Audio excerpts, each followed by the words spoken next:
nyo, yung kaibigan ko, di ba kasi pag nagbabiyahe tayo, yung mga kaibigan natin, meron silang mga pinapabili sa atin, oy, punta ka Singapore, pabili naman ganito, pabili ganyan. Di ba? So yung kaibigan ko, meron siyang pinabili sa akin dito sa Singapore. Nakisuyo. So hinanap ko, pumunta ako ng guardian, hinanap ko yung kanyang kailangan. Hinahanap ko doon, tapos nagulat ako kasi meron ako nakita crocodile oil.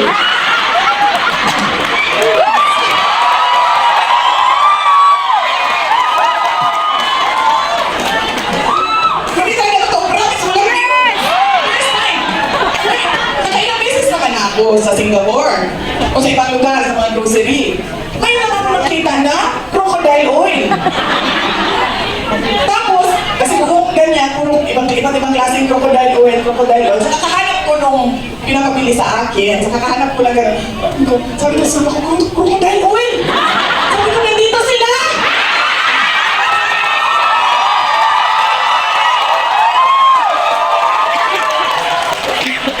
So, syempre ako, kasi may crocodile park sa Davao. Diba?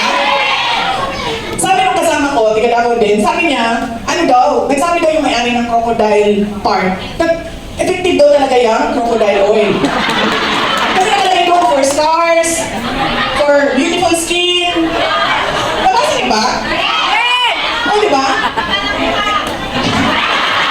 Pag-inamit mo yun, lalo nakapal yung mama mo. Sabi ko sa kasama ko, sobrang excited ko, nakita ko ng crocodile oil, at sabi pa na, promote pa yung kasama ko na, oh, sabi ni ano, may-ari ng crocodile park, okay na yan. Tapos, merong buy two, take one. Dalawa, libre isa. So sabi ko, bili tayo nito kasi giveaway natin bukas sa programa.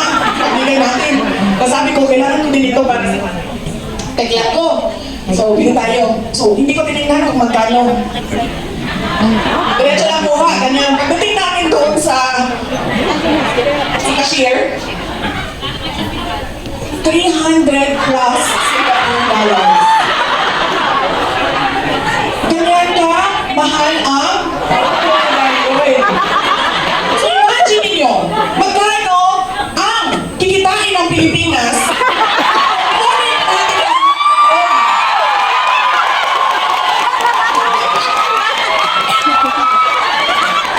Balakan lahat ng kamay. para siyang gold. Yung oil nila.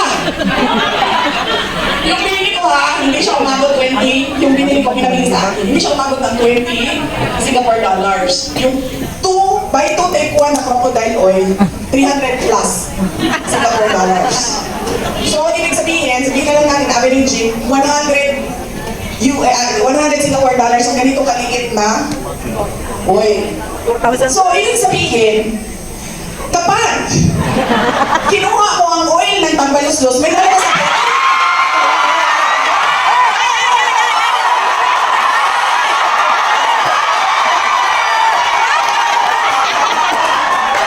Tambaluslos tayo!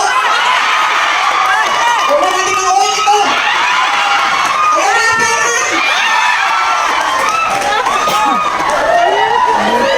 Diba? Nandun pala sa kanyang oil ang lahat ng pera na nawawala. So, bawal na dyan. Pupunta na ako ma'am sa ano. So, nagalit na yung oil na isa. Oh ma'am.